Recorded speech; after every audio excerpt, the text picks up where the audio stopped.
dahilan sa magkakasunod na mga kaso ng pag-aabuso ng ating mga OFW sa Middle East, lalo na ang nakasusuklam na pangyayari dyan sa Kuwait, nagpalabas ang ating Pangulo ng isang total ban dyan sa Kuwait na hindi na pupunta roon ang ating mga OFWs, bagamat marami ang nagpoprotesta. Ngunit ano nga naman ang saysay kung sa paghahanap nila ng kabuhayan, ang daratnan nila roon ay paghihirap lamang. Sa katunayan, malaki ang naiaambag natin sa mga bansa na pinupuntahan ng ating mga OFWs, kaya hindi tama na ganito tratuhin ang ating mga kababayan na dapat nilang kilalanin na mga panauhin sa kanilang mga bayan. Ngunit may isang uri ng mga manggagawa na hindi maaring magpairal ng ban kahit pa pinahihirapan. Ito ang mga misyonaryo ng Ebanghelyo, saan man sila pumunta sa buong kasaysayan ng isugo ng Panginoon ng kanyang iglesia, ay makikita natin na saan mang dako sila ay pumupunta sa mga disyerto, sa mga malalamig na lugar na hindi na halos pupuntahan, ngunit kanilang pinupuntahan sa motibo nila na dalhin ang Ebanghelyo ng kaligtasan sa lahat ng mga tao, sapagkat yan ang bili ng ating Panginoon, ng kanyang isugo ang kanyang iglesia. Ang balangkas na ibinigay niya sa Gawa 1:8 ay mula sa Jerusalem patungo sa Judea hanggang Samaria at sa kaduluduluhan ng daigdig. Nasa bahagi tayo ng pagdating o pag-abot sa kaduluduluhan ng daigdig, kaya't saan mang dako may mga tao kinakailangang dalhin ang Ebanghelyo. At sa napag-aralan natin nung nakaraang buwan sa second missionary journey ni Apostol Pablo at ng kanyang mga kasama, nakarating sila sa Thessalonica at doon ay nakaranas sila, bagamat may mga bunga ng mga naniwala, nakaranas sila ng pag-uusig at pagtataboy ng mga Hudyo doon sa kanilang pinuntahan. Kung kaya naman, bagamat may mga sumampalataya, ay kinailangan nilang umalis at pumunta sa susunod na lugar, at yan po ang ating susundan ngayon sa ating serye ngayong buwan. Mula sa Thessalonica, tumungo sila sa lugar na ang tawag ay Berea. Buksan ninyo ang inyong mga Biblia sa Aklat ng Mga Gawa, Kabanatang 17, ating basahin ang 2 talata lamang ng 10 at 11. Acts 17 verses 10 and 11. Mga Gawa 17, 10 at 11. Nang gabing iyon ay agad na pinaalis ng mga kapatid sina Pablo at Silas patungo sa Berea. Nang dumating sila roon, pumasok sila sa sinagoga ng mga Hudyo. Ngayon ang mga ito ay higit na mararangal kaysa mga taga-Thessalonica, sapagkat tinanggap nila ang salita ng buong pananabik na sinisiyasat araw-araw ang mga kasulatan kung tunay nga ang mga bagay na ito. Kaya pagkagaling sa Thessalonica, itinaboy sila ay tumuloy sa Berea. Ang distansya ng Thessalonica patungo sa Berea ay mahihambing natin mula Los Baños patungo sa Cubao, pero sigurado akong hindi nagbus sila Pablo. Kung sila ay naglakad lamang, aabutin sila ng 3 araw kasama ang mga pahinga ng gabi, at dito nga sila napadpad sa Berea. At mas maganda ang dinatnan nilang pagsalubong sa kanila ng mga Hudyo sa Berea, kagaya ng ginawa nila sa Thessalonica. At ang kanilang kaugalian, inuuna nilang dalawin ang sinagoga. Ang sinagoga ay kung saan ang mga Hudyo ay nagtitipon upang ituloy nila ang kanilang pananampalataya bilang mga Hudyo. Ito ang unang dinalaw nila Pablo sa Thessalonica, gaya ng nakita natin noong nakaraang buwan. At dito sa Berea, gayon pa rin ang kanilang ginawa. Dinalaw nila ang sinagoga, natagpuan nila roon ang kanilang mga kapwa Hudyo, ngunit ang pagsalubong sa kanila ay kaibang-kaiba dito sa mga taga-Thessalonica, kaya nga agad na pinuri ni Lucas, ang may akda ng mga gawa, ang uri ng pagsalubong, ang uri ng pagtanggap ng mga taga-Berea sa pangangaral nila Apostol Pablo. May 2 paglalarawan si Lucas sa uri ng pakikinig ng mga taga-Berea na dapat pa rin nating tularan ngayon. At hahatiin ko sa 2 mensahe ang uri ng pakikinig na ito ngayong linggo at sa susunod na linggo. Ngunit gusto kong idiin na ito ang uri pa rin ng pakikinig na dapat umiral sa atin. Ang una kong mensahe ngayong umaga ay may higit na pakinabang ang nakikinig ng may pananabik. Yan ang salitang ginamit ni Lucas. Nakinig sila, ang mga taga-Berea, ng may pananabik, at inihahambing ni Lucas ang mga taga-Berea sa mga taga-Tesalonica sa uri ng pakikinig, at ang salitang ginamit ni Lucas ay mas mararangal. They are more noble, mas kagalang-galang ang uri ng pakikinig na kanilang ibinigay sa salitang ipinangaral, sapagkat tinanggap nila ito ng may pananabik, at makikita natin ito sa magiging bunga. Sa makatuwid, kung makikinabang tayo sa pakikinig natin ng salita ng Diyos, gaya ng ginagawa natin ngayong umaga, kayong mga narito, kayong mga nakikinig sa radyo, kung tayo makikinabang, isang bagay, isang uri na hinahanap sa pakikinig ay ang makinig ng may pananabik. Ano ba ang sangkap ng pananabik sa salita ng Diyos? Dalawang bagay ang gusto kong tukuyin. Una, lubos na kailangan. Lubos na kailangan, at ikalawa ay pukaw na kahandaan. Pukaw na kahandaan. Tingnan natin, ang isang nakikinig ng may pananabik, ang trato niya sa salita ay lubos na kailangan. Maaring nabalitaan ng mga taga-Berea, maaring may taga-Berea mismo na naroon sa Tesalonica at naroon sa sinagoga nang makinig siya kay Pablo, nang si Pablo ay nasa Tesalonica, at nang siya'y umuwi sa Berea ay naibalita niya na itong si Pablo, mayroong isang nangangaral sa Tesalonica, at ganito ang uri ng kanyang pangangaral. At nang marinig ito ng mga taga-Berea, nagkaroon na sila ng hangad na sana pumunta rin sa atin ang mga taong iyan at mangaral dito sa atin. At nang mangyari nga iyon, ay narito ang kanilang pagsalubong kay Pablo, at sa kanyang pangangaral ay may pananabik.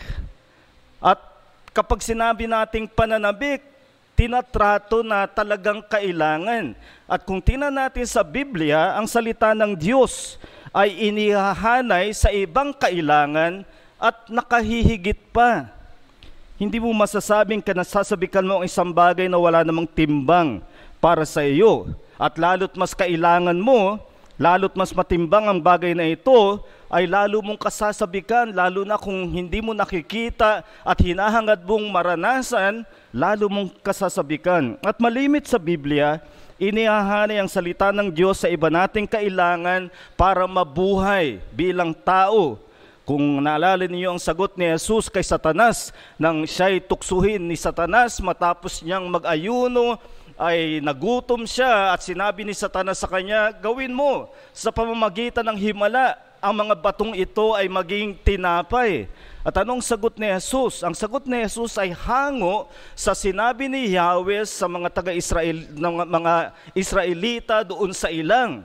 Ang sabi ni Jesus sa kanya sa Mateo 4:4, hindi sa tinapay lamang mabubuhay ang tao, kundi sa bawat salitang lumalabas sa bibig ng Diyos.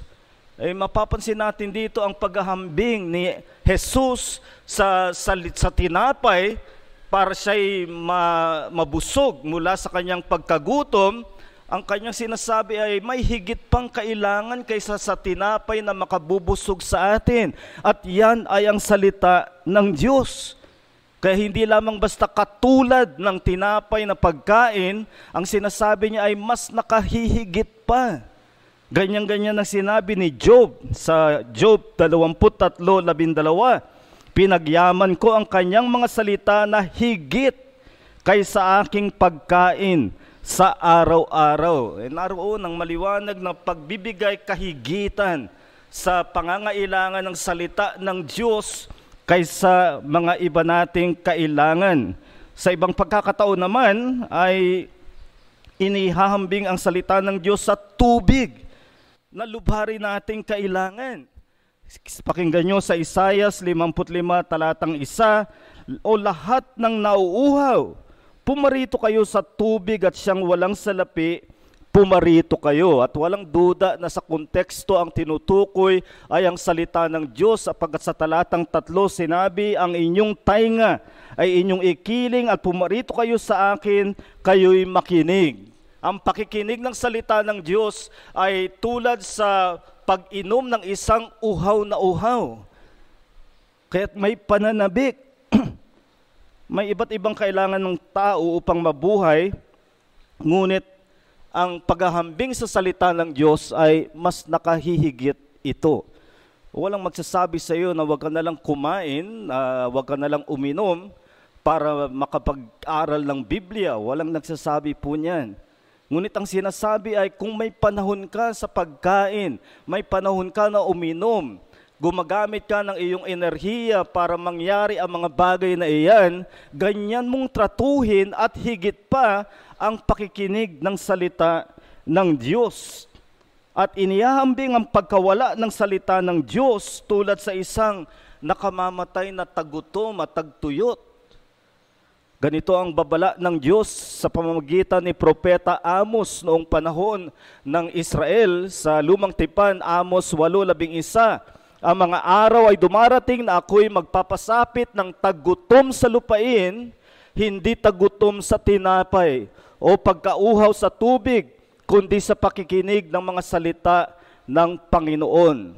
Sa pagtataya dito ng propeta, mas masahol na tagutom at tagtuyot ang magkaroon ng ganito ukol sa salita ng Diyos. Kung mawalan tayo ng pagkain at maging bihira ang tubig na iinumin, malaking trahedya, kalamidad sa isang lipunan. Ngunit ang sinasabi ng propeta ay mas masahol na ikaw ay mabuhay sa iyong buhay sa araw-araw na wala kang salita ng Diyos. Ganito ang pagkakailangan natin ng salita ng Diyos. Hindi tayo mabubuhay ng pangwalang hanggan kung wala tayo ng salita ng Diyos. Ganyan mo tratuhin. Alam niyo na nung isang taon ako'y nagkaroon ng seryosong karamdaman at ako'y na 4 na araw sa ICU. Ang hindi ko malimutan na karanasan doon ay ang matinding pagkauhaw. Nauuhaw din naman ako noon, pero yung uri ng uhaw na wala ka ng ibang maisip kundi tubig. Nilagyan pa naman sa paanan ko ng aking kama ng 2 bote ng tubig na hindi ko naman maaabot. Dahil ako noon ay may complication din ng pneumonia, gwardyado talaga. Hindi ako maaring uminom basta, baka malunod ako sa sarili kong baga kung baka ako'y iinom. Pero minsan hindi ko na talaga matiis.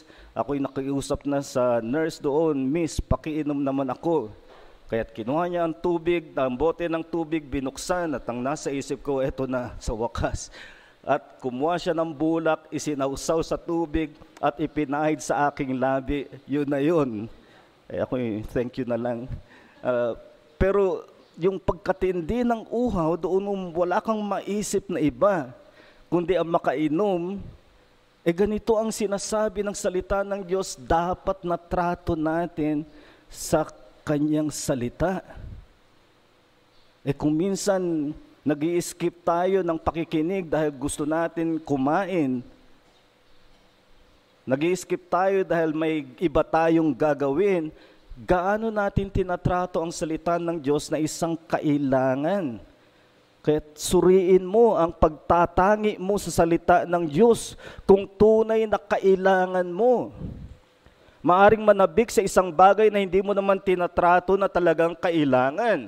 May mga taong sabik sa mga celebrity, pero kapag nagkagipitan, hindi naman nila uunahin ang manood sa mga celebrity. Minsan ganyan ang trato ng iba sa Biblia, gusto nila, may interesado sila, ngunit kapag nagkagipitan, malayo sa kanila na unahin ang salita ng Diyos. Hindi ito ang tunay na pananabik. Nakikinig ka ba sa Biblia sapagkat natutunan mo na magustuhan ng mga turo at kwento dito? Hindi ito ang pakikinig na may pananabik na talagang pangangailangan. Ang pagtatangi ng salita ng Diyos bilang kailangan ay nangangahulugang hindi ka madaling liliban kung saan may pakikinig ng salita ng Diyos, kung saan ipinapangaral ang salita ng Diyos at may ibang gawain na maaring kompetensya na gusto mo ring gawin. Sa pagtitimbang ng dalawa, ang isang nananabik sa salita ng Diyos bilang kailangan, palalampasin niya ang ibang mga bagay hanggat maaari, sapagkat kailangan niya ang salita ng Diyos. Dito mabubunyag ang kakulangan ng marami sa kanilang pagtrato ng salita ng Diyos. Hindi talagang kailangan. Interesado, gusto, ngunit hindi isang pangangailangan. Maaring wala kang sinasalungat na turo. Maaring handa mong ipagtanggol na ang Biblia ay salita ng Diyos. Ngunit pagdating sa pagtrato mo, ito ba'y tinatrato mo na kailangan? Itong ikinaaangat ng mga taga-Berea sa mga taga-Thessalonica sa pagtitimbang ni Lucas, sinalubong nila ang salita ng Diyos ng may pananabik bilang kanilang kailangan. Noong isang taon ay kabubukas sa Washington, D.C. ng Museum of the Bible. Talagang high-tech ang lahat. Sana balang araw madalaw ko rin yan.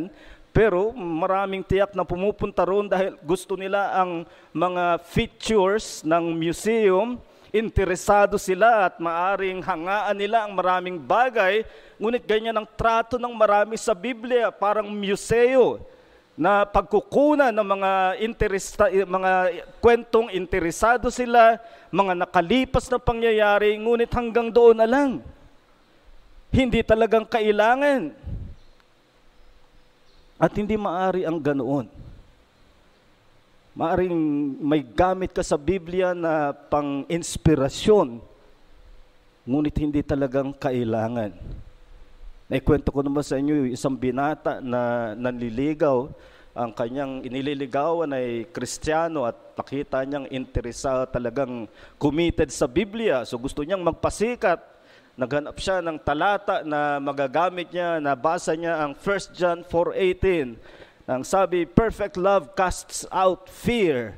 Ang sakdal na pag-ibig ay nagtataboy ng takot. Ang sabi niya, napakaganda nito. Kaya't sinulatan niya ang kanyang nililigawan. At ang sabi niya sa bandang huli, kapag iniisip kita, lagi kong naaalala ang 1 John 4:18 ang gusto niya sabihin. Kaya lang hindi niya alam talaga ang Biblia. Ang nalagay lang niya ay John 4:18. Yung babae naman sabik na sabik, ano ba yung John 4:18? At nabasa niya roon ang sinabi ni Jesus sa Samaritana, nagkaroon ka ng 5 asawa at ang kinakasama mo ngayon ay hindi mo asawa. Trahedya ang nangyari dahil ginamit lang niya ang Biblia para magpa-impress, magpasikat, kumuha ng quotation, ng inspirasyon, hindi talaga bilang kailangan. At yan ang ipanuri natin sa ating sarili. Gamit ba natin ang Biblia sapagkat kailangan natin? Narito ba tayo ngayon sa pagtitipon na ito sapagkat kailangan mong marinig ang salita ng Diyos? Lubos na kailangan. At ang ikalawang sangkap ng tunay na pananabik, pukaw na kahandaan. Inisip ko sanang gamitin ang salitang gising na kahandaan, baka lang may magambala. Pero pukaw na kahandaan, kapag napukaw ang kamalayan mo sa isang alam mo na mangyayari, maghahanda ka. Di ba naka-schedule na ang mga palakasan, basketball man yan, boxing, ang mga lalahok dyan, talagang puspusan ng paghahanda.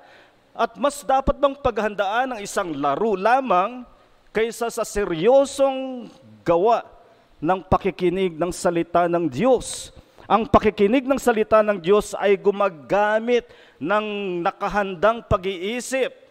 Ang kamalayan mo ay nakatuon doon sa iyong pakikinig. Nakita natin yan doon sa pagpunta ni Pablo sa taga-Thessalonica. Ang una niyang ginawa sa 3 Sabat, sabi ni Lucas, ay ipinaliwanag ganyan ang paglalahad ng salita ng Diyos. Hindi ka naghahanap ng emosyon, ng damdamin muna. Ang una ay maunawaan. At ang nangangaral dapat magpaliwanag. At kung siya magpapaliwanag at ang nakikinig ay handa, dapat na ang kanilang isip ay pukaw, gising, may kamalayan. Kaya ang makikinig ng tama sa tapat na pangangaral ng salita ng Diyos ay dapat aktibo ang kanyang isip. May gustong makinabang sa pakikinig ng salita, ngunit naghihintay lang siya na masaling ang kanyang emosyon. Maaring patawa o padrama. Hindi ganito ang pakikinig na makikinabang. Kaya marami ang nauupo sa tapat na pangangaral, ngunit hindi nakikinabang. Pagkatapos ang nasisisi ay ang mangangaral. Nagiging kritiko sila sapagkat hindi nasasaling ang kanilang damdamin, ngunit hindi naman sila naghanda na ang pakikinig nila ay nakatuon, na sila'y mag-iisip sa kanilang naririnig. Dumarating ka ba sa pakikinig ng salita ng Diyos ng iyong isip ay nakatuon doon sa sinasabi? Pinag-iisipan mo. Kapag kumain ka na sira ang iyong tiyan, walang problema sa pagkain. Ang problema ay yung iyong sistema ng pagtanggap ng pagkain. At kapag nakinig ka ng salita ng Diyos na hindi handa ang iyong pag-iisip, maaaring walang problema doon sa pangangaral. Ang nasisisi ang nangangaral gayong nakinig ka na hindi handa. Suriin mo ang kahandaan mo sa katawan at sa kaluluwa para makinig ng salita ng Diyos. At dinidiin ko na katawan at kaluluwa ang inihahanda sa pakikinig ng salita ng Diyos sapagkat habang tayo ay buhay sa mundo na ito, lahat ng ating gawain ay pinagsama ng katawan at kaluluwa. Wala tayong gagawin sa mundo na katawan lang ang kumikilos. Wala tayong gagawin sa mundo na kaluluwa lamang ang kumikilos at ito ang pagkakamali ng marami. Iniisip nila na ang pakikinig ng salita ng Diyos, ang pagdalo sa simbahan ay pangkaluluwa at dumarating silang hindi handa sa kanilang katawan. Hindi nila dinisiplina sa pagpapahinga ng maayos. At darating sila sa panambahan na inaantok at doon babawi. Hindi maari ang gayong pakikinig. Nakikinig ka ng isang pagpapala, pabor ng Diyos. Hindi maaring tratuhin ng ganyan ang napakalaking pabor ng Diyos. Kung pumupunta ka sa simbahan na ang layunin ay makinig ka ng salita ng Diyos, handa ka ba sa iyong kabuuan, sa iyong katawan, sa iyong kaluluwa na inihanda mo na mauudyukan ka sa mga sinasabi ng salita ng Diyos? Umaalis ang marami pagkatapos ng pangangaral ng salita ng Diyos mula sa panambahan, maaaring nakapagpahinga sila, ngunit walang dala sa kanilang isip. Walang pakinabang. Nakapanghihinayang ang ganitong pakikinig na walang pakinabang nang dahil walang kahandaan. Sapagkat ibinibigay sa iyo ng Diyos ang pinakamalaking pabor na maibibigay niya sa isang taong nilalang, ang kanyang salita. Higit yan kaysa pagpapalang material o pisikal. Ang pagpalain kanya ng pakikinig ng salita ng Diyos at pagkatapos mong marinig ang salita ng Diyos, umuwi ka ng walang pakinabang, wala kang tugon sa ebanghelyo na nagsasabing si Jesucristo lamang ang Panginoon at tagapagligtas, sa Kanya lamang ang kaligtasan at maaring narinig mo yan, lumampas lamang sa iyong isip, uuwi ka na hindi mo pa rin Panginoon, hindi mo pa rin tagapagligtas si Jesucristo. Maaring naririnig mo ang paanyaya ng salita ng Diyos kagaya ng nakita natin sa Tesalonica na ang mga naniwala sila'y nakiisa at maaring naririnig mo na ang tunay na mananampalataya ay dapat kaanib ng kanyang iglesia at lalampas ang mensahe na yan, uuwi ka na sinasabi mong mananampalataya ka, ngunit patuloy na nag-iisa na hindi kaanib ng iglesia. O maaaring Kristiyano ka't miyembro ng iglesia at naririnig mo ang pamanhik ukol sa usapin ng pakikipaglaban sa kasalanan, pagpupunyagi sa kabanalan, at may mga usapin ka sa iyong buhay na dapat mong harapin at nakikinig ka ng salita ng Diyos kung saan nahamon sa ganitong usapin, ngunit lalampas din at uuwi ka na naroon pa rin ang kasalanan, naroon pa rin ang kakulangan sa kabanalan. Walang pakinabang, nakapanghihinayang ang gayong pangyayari. Kung isipin natin sa kasaysayan ng maraming nagbuwis ng kanilang buhay para mabigay sa atin ang Biblia sa wika na mauunawaan natin. Sa loob ng 1,000 taon, ang Biblia ay nasa Latin lamang, Vulgate ni Jerome. At noong 14th century, isinalin niya ni John Wycliffe sa English, siya'y tinugis, bagamat hindi na huli, Ang isa pa ay si William Tyndale noong 16th century. Ngunit siya'y nahuli at ikinulong. At sa paghahari ni Henry VIII, siya'y ipinapatay dahil lamang isinali ng Biblia sa Ingles. Ngayon karaniwan na lang yan sa atin, meron na tayong salin sa maraming mga wika, maraming nagpakahirap upang ang Biblia ay maipaunawa sa atin. At ngayon kung ang tugon natin ay pagwawalang bahala sa halip na pananabik, winawalang saysay natin ang mga paghihirap at sakripisyo na ginawa ng marami. Ngayong umaga, panariwain natin kung gaano tayo kapalad na nakaririnig tayo ng salita ng Diyos. At usisain natin sa ating sarili kung tayo ay nakikinabang sapagkat nakinig tayo ng may pananabik. Napakaganda na may salita ng Diyos sa iyo. Kinasasabikan mo ba?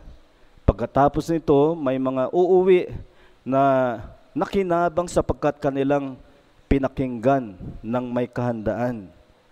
Marami ring uuwi na walang pagbabago, walang pakinabang sapagkat nakinig ng hindi handa. Sana ngayong umaga naroon ka sa hanay na nakinig, nanabik sapagkat nakita mo na ito ay lubos mong kailangan ukol sa kaligtasan, ukol sa kabanalan. Matulad ka nawa sa mga taga-Bereyang mararangal sapagkat nang sila'y makinig, nakinig ng may pananabik. Manalangin tayo.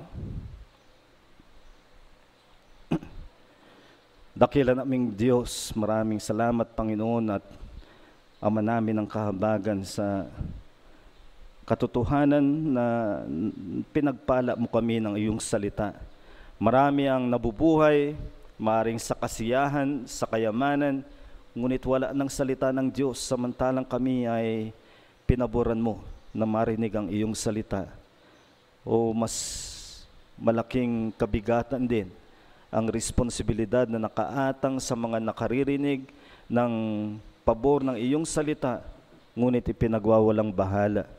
Nawa Panginoon ay hangaan namin at tularan ang mga taga-Bereya na pinuri ni Lucas bilang mga mararangal sa uri ng kanilang pakikinig. Pakikinig na may pananabik sapagkat tinrato nilang salita na kanilang lubos na kailangan. Hindi lamang ito tulad sa isang museo na pinag-iinteresan, ginugusto, ngunit hindi tinatrato na tunay na kailangan. Bigyan mo kami, Panginoon, ng tunay na pagkagutom, pagkauhaw sa iyong salita. At tratuhin namin ang higit pa sa iba pang kailangan. At kung kami makikinig, pukawin mo ang aming kamalayan na maging handa sa tuwing kami ay makikinig ng iyong salita. Dapat na pukaw ang aming isipan. Hindi lamang naghihintay na maramdaman namin, masaling ang aming emosyon. Sa halip ay sundan namin ng aming pag-iisip saan tumutungo ang pangangaral ng iyong salita.